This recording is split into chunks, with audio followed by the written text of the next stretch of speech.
Namaskara ellarigu. So it is, as you know, it is very difficult time now because everybody is, they have a pressure, Even I'm also having a pressure to maintain the timing, okay? So let us start quickly.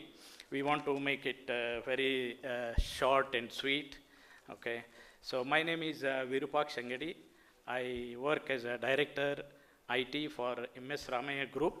So the group is maybe most of the people are knowing, I believe, because it is one of the most most popular institute in especially in Bangalore.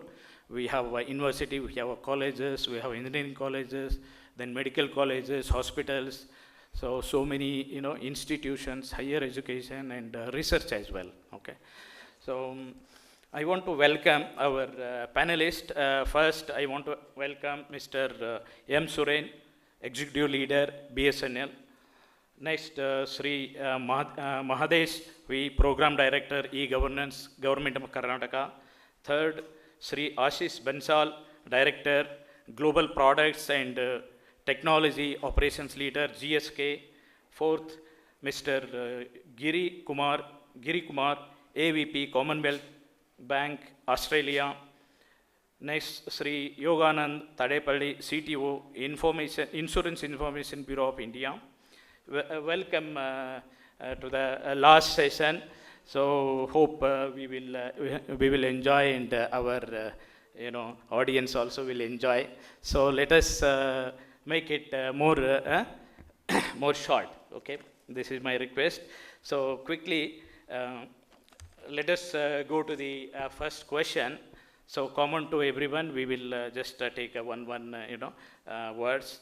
So what are the key areas where data centers can collaborate with telecom, IT, government, and enterprises to enhance the Bangalore digital infrastructure?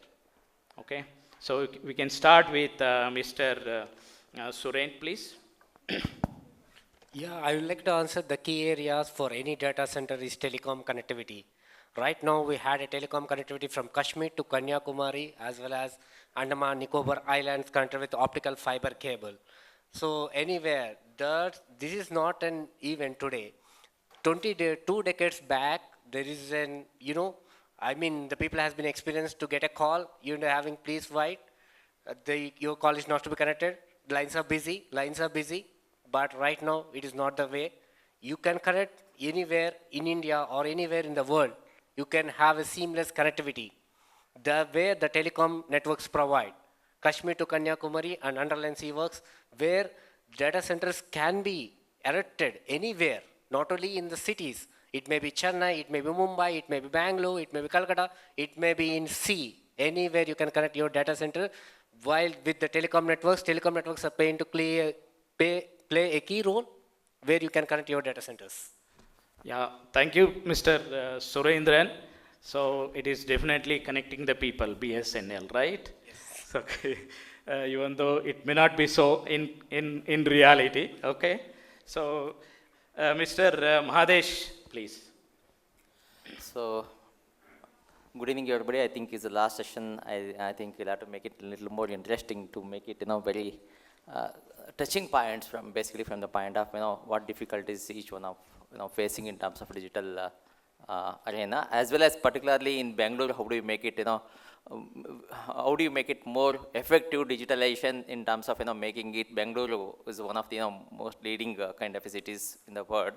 So as you know that Bangalore city has been progressively developing in terms of IT exports, and many of the IT hubs, IT GCCs, as well as IT companies, as well as PSUs, all that story we know that. But the point is today, Bangalore has been looked upon in terms of the availability of the talent pool, which produces I think more than 10,000 startups and excellent ecosystem, technical ecosystem it is available.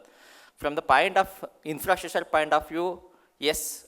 As compared to other states, we are not doing much great in terms of infrastructure. Yes, we have to catch up a lot in terms of connectivity, as well as from the point of availability of the reliable power, and also making sure that infrastructure investment comes to Bangalore as well as in Karnataka.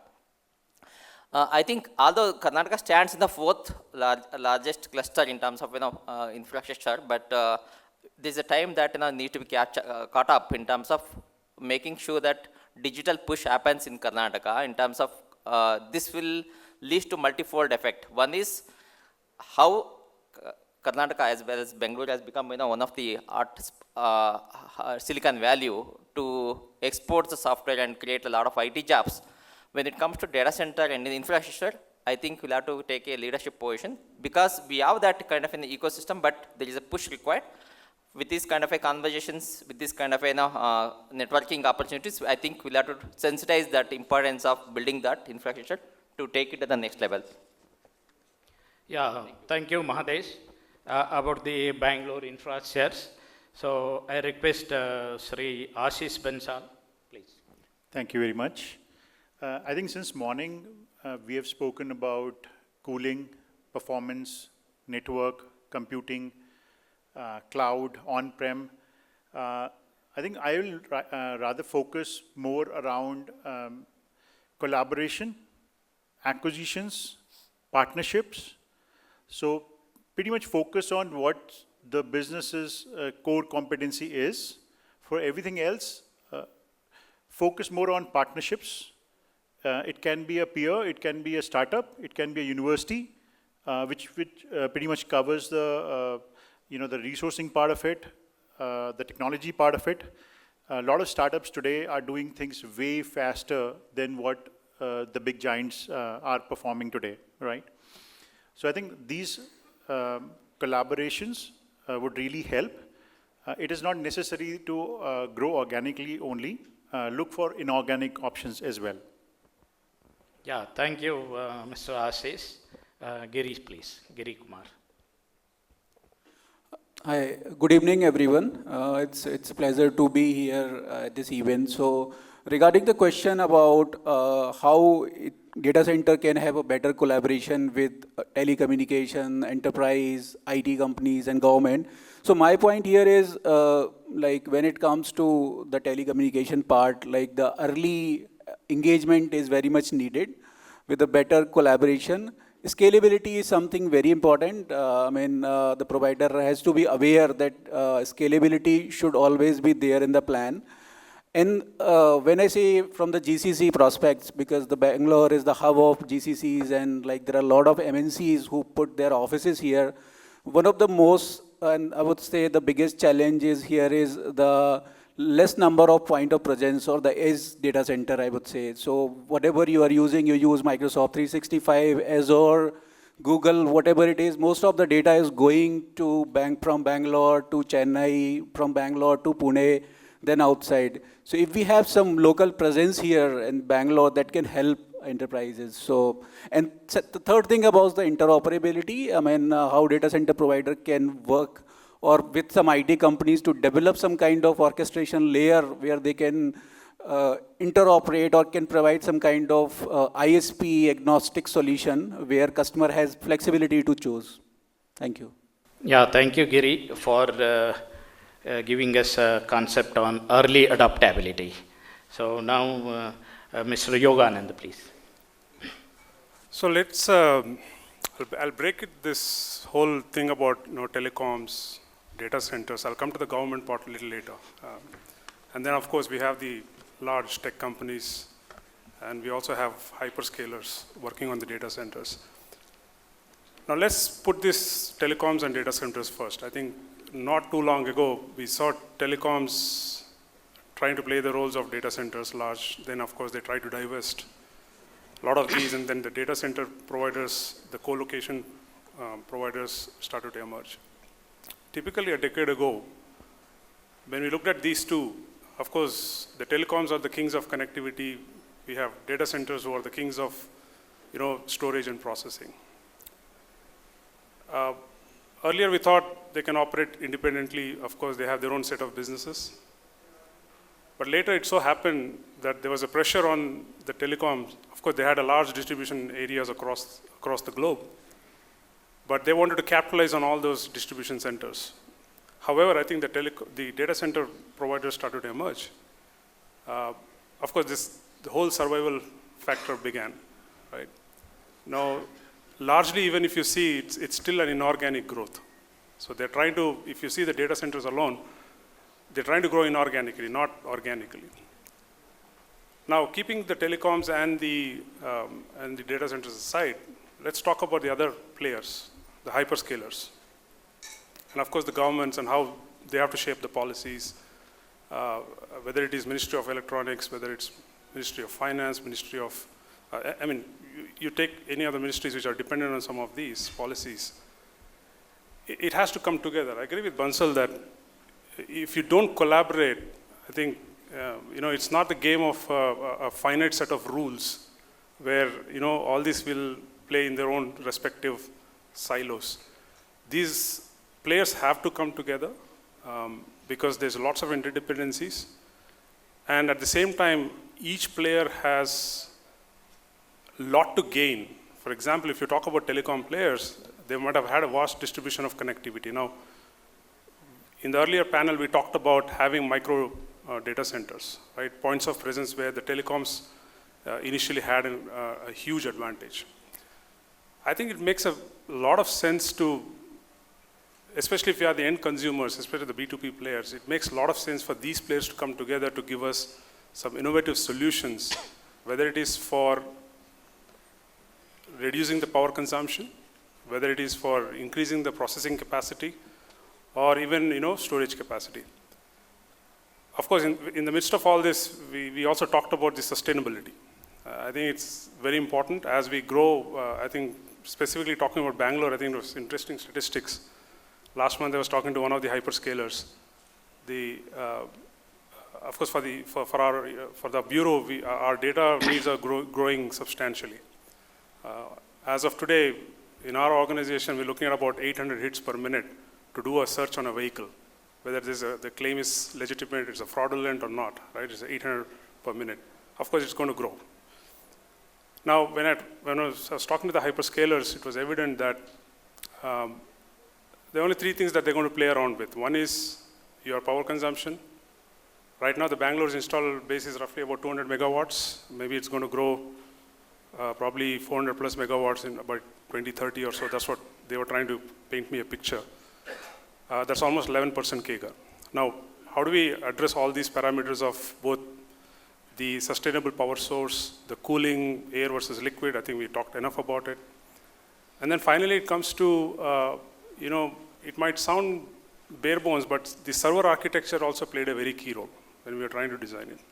The logical and physical layouts, so how closely, how densely they are packed. So the whole thing, while we talk about the design and everything, I think the solution for a country like India would be something like, micro data centers where you capitalize on the points of presence you have across India, because you can never have mega data centers. Somebody talked about how do we micro segmentation, the concept of zero trust architecture. You can't put all eggs in one basket. Somebody was talking about it. So apt that if you have to take advantage of India, you can't have 50 data centers in Bangalore and 5 in Chennai and 10 in Hyderabad. So there has to be a method to madness in terms of how you plan the whole game. So in a nutshell, I would say it's not a finite game. The rules will change, so should the players. So thank you. Yeah, thank you, Yoganand, for giving us learning about the data center growth inorganically. So thank you very much. My first question goes to Mr. Suren. How can one foster stronger relationship or partnership with the government bodies to streamline their regulatory processes? Yeah, first of all, I would like to thank you, W.Media, for organizing. See, right now we are sitting here.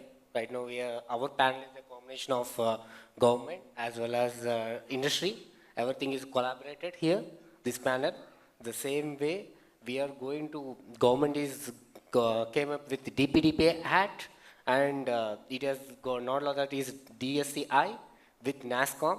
If anyone want to collaborate, now the DPDP Act, the penalties are very hefty. It's not like 1 crore, 2 crore. And the penalty is already announced in the parliament. Parliament has been passed a law. The penalty is been crores, hundreds of crores. And with hundreds of crores, you can set up a data center in yourself. You can have a better visibility of your own data instead of storing somewhere. And the data privacy laws going to kick in if the industry collaborates. And what right now our panelists discussed about edge computing, about localization of the data centers. Instead of concentrating the data centers in one city, you spread across the data centers across the Karnataka. And where there is a huge potential, like Bangalore, Hubli, Mysore, and Tier 2 cities. It will spell the growth of Tier 2 cities, as well as congestion, everything, the power availability, edge computing, it will reduce the latency, and it goes to Web 3.0, 4.0, 5.0, and the web technologies.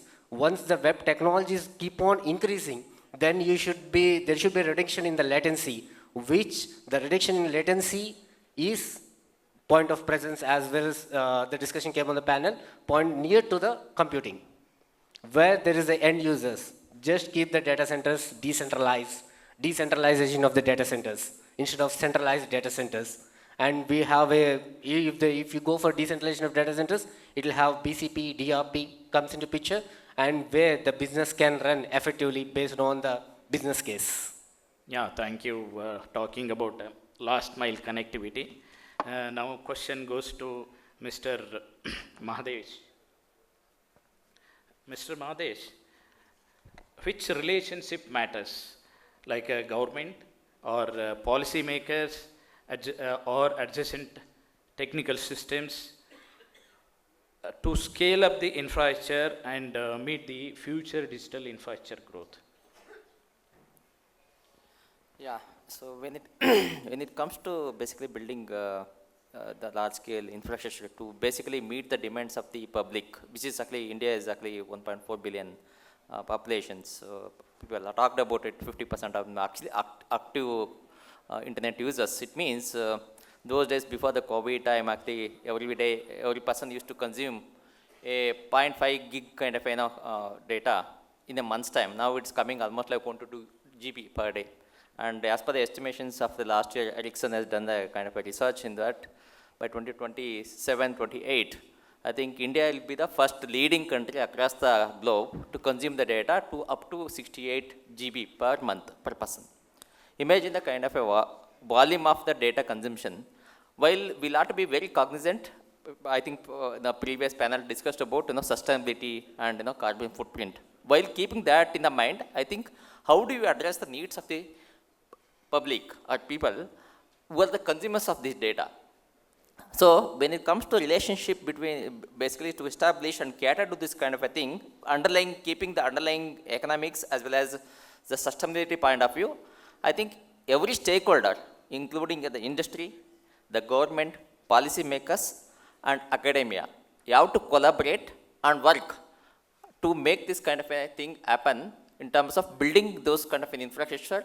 And we talk about hyperscaler data center or distributed data centers computing, but ultimately the underlying fact is that how do we address the digital requirement or demand of the individual? That matters most. So that is where I think we'll have to break the ice in terms of meeting that demand while keeping the sustainability at the underlying default kind of a requirement. Because I think gentleman Jacob talked about, I appreciated the point that it's everybody's responsibility. Like in the cybersecurity arena, it's not that service provider has to take care of complete security. It is actually individual. As we individuals take the responsibility of cyber security in terms of the moment we get connected to the digital environment, what are the kind of a sanitation we do before connecting it? What is how as a digitally responsible citizen act upon those systems which are actually hosted in elsewhere? And how do we basically make sure that the digital consumption ethically and as a responsibly consumed? This matters the most. So I'm saying that my view is that every stakeholder is important, including the individuals, making it possible in terms of construction of large-scale digital infrastructure. Basically, to basically cut down this carbon footprint, as consultation automation is key, and we have to do a lot of consultation, virtualization, technology like containerization, technologies like, basically, if you have to connect between the data centers, it's like seamlessly work. And for example, if I do within the LAN environment, I can go out to 40 gig or 100 gigs. Can we build that kind of a network speeds across the data centers? Okay, is telecom thing, when the telecom network provider comes to this arena, is actually comes the technology. And not only that, how do we, basically ingest the network traffic coming from, let's say, if it's something malicious kind of a thing, how do they address kind of a DOS kind of an attacks where the telecom can play a role? So from the government side, yes, policy point of view, yes, government makes a kind of a policies. It should be kind of a enabling the business for the business, stake for the entities. At the same time, we should take this kind of a cognizance of the footprints of, basically carbon, how do we emissions can be reduced. I think with that policy you have to be dynamic. It's not like I'll do the policy today, I'll unveil it for years together. It has to be dynamic. As the change in technology keeps changing, the policy has to be that vibrant and dynamic. So participation of all the key stakeholders, including the research entities like academia, also plays an important role, producing the required talent to build the required technologies, and as well as maintain and operate, including the cybersecurity element. Yeah, thank you, Mr. Mahadesh. So you say, yes, for any data center build or maintenance, okay, government relations is a must. It matters a lot, and especially collaboration while building the data center. This is what you mean. Okay. Thank you. Yeah, Mr. Ashish Bansal, please. On this same question? Yeah, no. Okay. So for you, how can data centers, enterprise and other stakeholders collaborate to ensure robust and scalable infrastructure that meets future digital demands? So same. Okay, so I think I will rather want to hit the principle itself. As a data center, the first thing that they have to start thinking is come out of the giver's mindset, come out of that, okay, this is the product or the service which we have, and this is what we can do for you. I think they have to come out of that mindset itself. The most important thing is, what is blockchain for that company or for its customers, the users, which are using their products. So end user don't care about blockchain. End user do not care about IoT, right? They don't care whether the data is on the cloud or is on-prem, whether it is expensive or it is cheaper, right?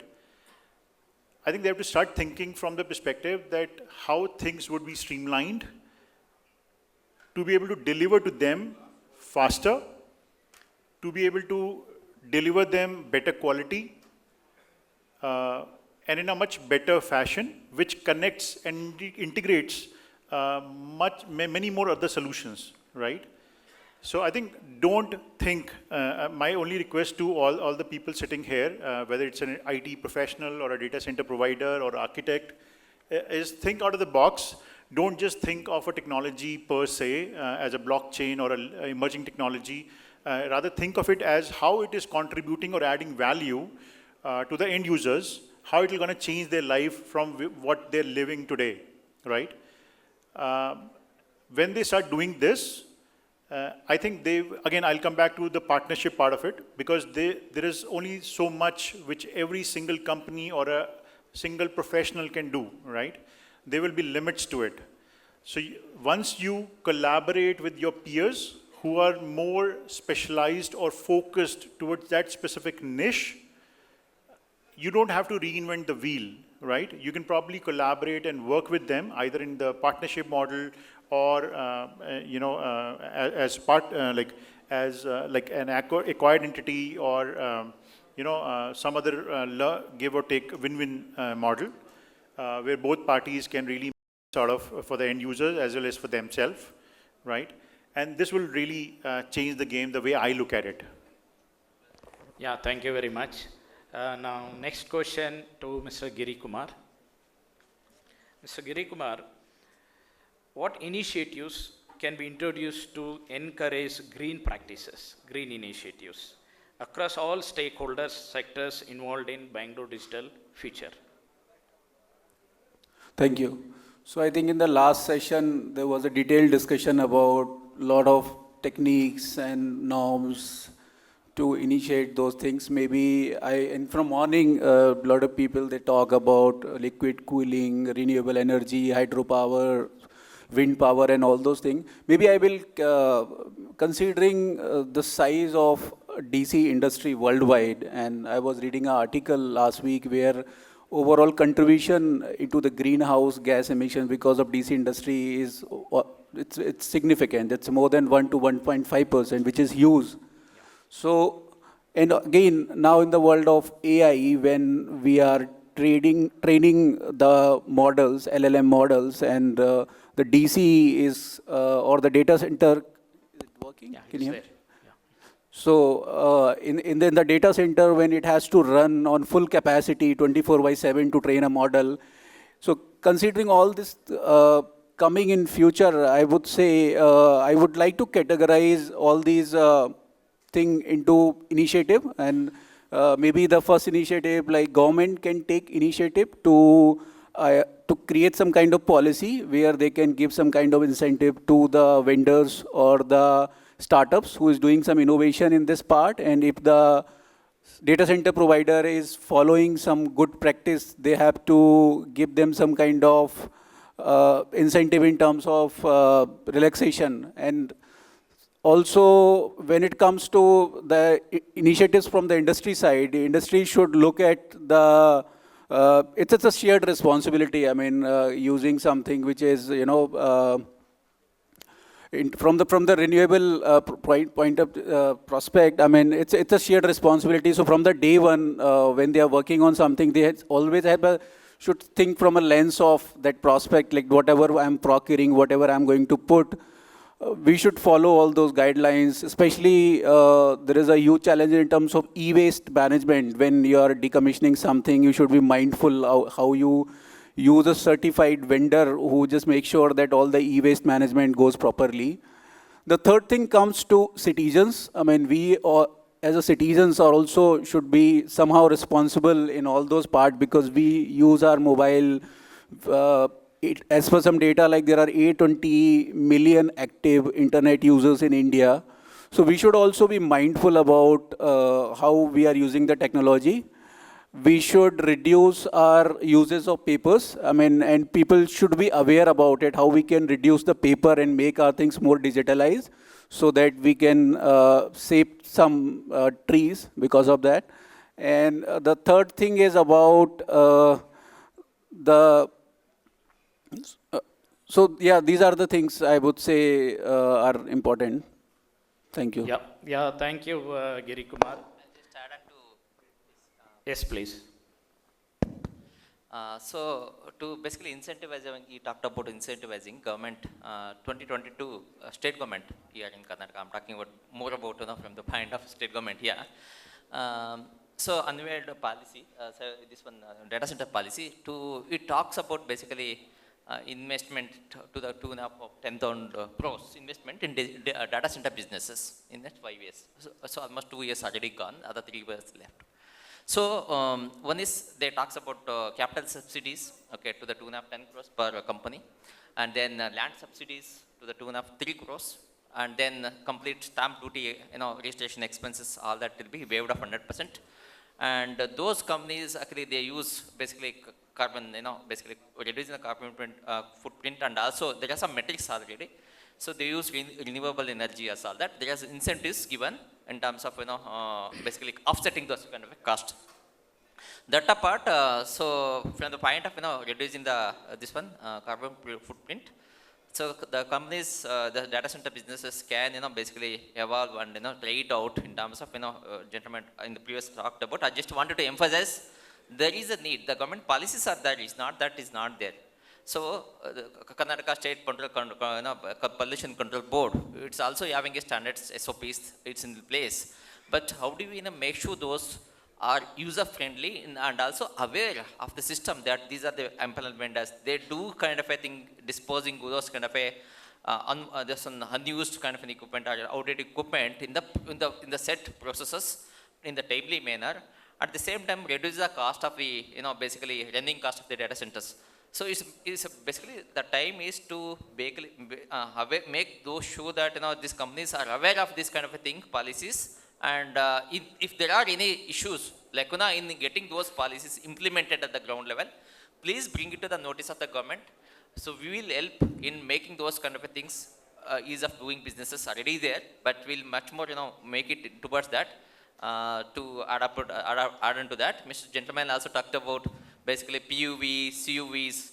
Also, that's also adds up to a lot in terms of reducing this waste heat generated from that. Also can be used from the point of for example, Jammu Kashmir is already reeling under for a lot of kind of a cold, especially in the winter seasons. How can the heat generated from the data center can be basically put into those to warm up the cities? So we can think of to reduce this kind of a thing. There are ways to do it. It's a time that we have to collaborate. Yes, make it happen timely manner, because if we don't catch up with the time, we have lost a lot of time and we emitted a lot of this one. It basically our planet Earth is, I think, rather blessed with that. I think safely you have to move on with that. So I think Yeah, you are thank talking you. more about that public-private partnership that is needed. Also, I think, I mean, if we have a good, some academics also should create some kind of initiatives like adding some IT curriculum in the syllabus, more into research and development. Those part also be, or some kind of community events to make people aware about the use of these things. Correct, And right. another light I want to show, to address the risk, government has come up with a semiconductor policy. And right now, there is a cold war between China and Taiwan. And what are the chips you use today? 80% of the chips in the world is being produced by Taiwan. And the China wants to control Taiwan. I don't know when the war is going to erupt. Right now, to set up a data center, it is very easy. To get your GPUs, you get your SSDs, HDDs, everything is very easy. But in the future, it will be very difficult. And the government, in the long run, it has came for semiconductor initiatives, and semiconductor fabs are going to set up in India. Already foundation stones has been laid. And once the production starts in India, chips are manufactured in India, we can get the chips at a cheap rate. And the life of the data center is 10 years or 15 years max. After that, the hardware has to be changed. And if the hardware is going to manufacture in India for not only for data centers, for entire telecom gear, and it's going to increase the GDP growth of the India, as well as we are going to reduce imports. And instead of reducing imports, we are going to export surplus chips to the other countries where we can have a dominance in chip countries in India. We are Bangalore is the Silicon Valley of India. It's a chip design of India, but chip manufacture is not available in India. All the chips are designed in India, manufacturing has been done in Taiwan, and we are buying back the chip and we are using it. And as per the government initiative, the chips designed in India, it should be manufactured in India, it will be consumed in India. So where we can have a better, and it can address the supply chain risk management for the companies, for not only for the data center companies, not only for the CSPs, not only for the businesses, telecom providers, everything can have, anybody use the chips, they can have a better risk management on this perspective. Yeah, thank you, Suren. So in this, from the Girish talk, what he emphasized is the e-waste management is one of the best initiative where everyone, every company, every corporate can include, and it will contribute to the green initiatives. So next one is Mr. Yoganand. So what are the biggest challenges? Mr. Yoganand is CTO, as it is, he will be facing a lot of challenges on day-to-day basis. For him, a question for biggest challenges in creating a unified approach to digital infrastructure development in Bangalore, and how can they be addressed, all these challenges? So one of the things. Yeah, it is. So one of the things that we often talk about when it comes to challenges is how quickly can I get my business up and running? right? Especially in the B2B business. You not only have a lot of internal processes and documentation that you have to go through, but at the same time, you have lots of external dependencies. So some of those challenges should be addressed. The other thing I strongly believe, I mean, since you asked the question about Bangalore, many businesses, there is a need for us to have both the a primary data center versus the disaster recovery. This is where some of the challenges that arise, that we are not able to scale up at the same time. For example, if I have to have an intra-city DR or an intercity DR, it's not very seamless. It's not, you know, something that you would get it up and running probably in 10, 15 days. Now, part of the reason is we hear from our partners that, well, there is a skill shortage, well, there is a dependency on OEMs, and this is when I think the entire turnaround time goes, you know, upside down, right? So some of those challenges need to be addressed. This is when I think all the players have to come together, whether it's telecom, whether it's data center, and of course, lots of push from the government as well. I think we kind of talked about whether it is fast tracking the land acquisition, which is the biggest pain right now for data centers. Second biggest thing is obviously how they can give, you know, concessions on stamp duties and make it more seamless. So if we can have some of those, I think we can address this as a ecosystem of players. Yeah, thank you very much, Yoganand. Now, in the interest of the time, you know, we want to close the session. Okay, quickly, I want to ask takeaway in one sentence, please. Everyone, one sentence, starting with Mr. Suren. Quickly. I want to have one question for the audience. Can you live without oil? Can you live without oil? Oil. No. In our daily life. Without oil. Not fossil fuels. I'm thinking in the manner of fossil fuels. Not in the other oil, fossil fuels. Or electricity. Yeah. Yeah, same. We can't live without our data. Data is our new oil. Protect our data and store our data in the Indian subcontinent, where we can utilize the data our data for the artificial intelligence. Artificial intelligence requires two things. One is data as well as the computing capability. If our country can build a computing capability of huge quantum computers, and the quantum computers are fed with data centers and the data lakes, and we had a largest population in the world, and we are the largest consumers of data in the world.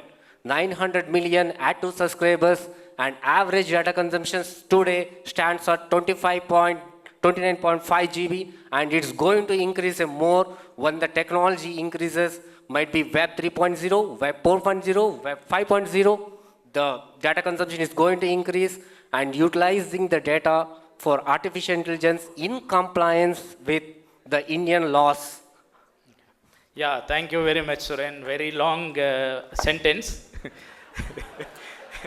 Yeah, Mr. Mahadevan, very short sentence. You can, you know, compliment his sentence.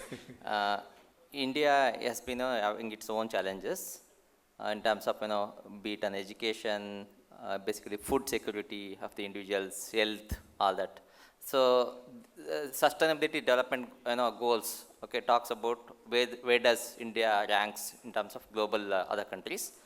So those challenges, if we can mitigate with the technologies, okay, with when mitigating in terms of when I say addressing those kind of challenges, so as to make every individual life, okay, on par with within the society standard of living, and they get a best health, best education, and best ease of living in the society. So if we can touch base towards the technology, yes, how do we make this technology, data center, cloud, and make it safely to make that happen in terms of cyber resiliency, data resiliency, and at the same time privacy is, we talked about much needed, when you connected, yes, privacy is also need to be taken up.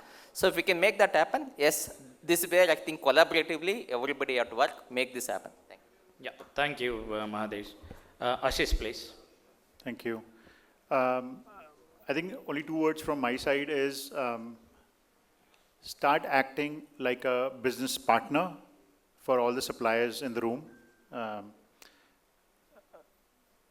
For the business, the message would be consider your suppliers as your partners in the game to be able to deliver a better quality of service to the end users. And the most important thing is try to walk first before you try to run, right? So technology is never ending, but get your legs grounded before you try to run. That's all. Thank you. Yeah, thank you, Yoganand. Quickly, you can. Yeah. So as the consumer of telecom, infrastructure, which is data center and hyperscalers, my request is consider reading this book from Simon Sinek, which is Infinite Game. Perfect time for you guys all to come together because we are all the biggest consumers of what are the product services you have. So when you guys come together, I think we have a lot to gain as the B2B consumers. Thank you. Yeah, thank you. Quickly. So my message is to all the architects and designer, we always say that the place which has the cable landing zone or the place which is near to sea, they are favorable for data center. But think it from that prospect, like when we say the disaster recovery, there is always a geo redundancy.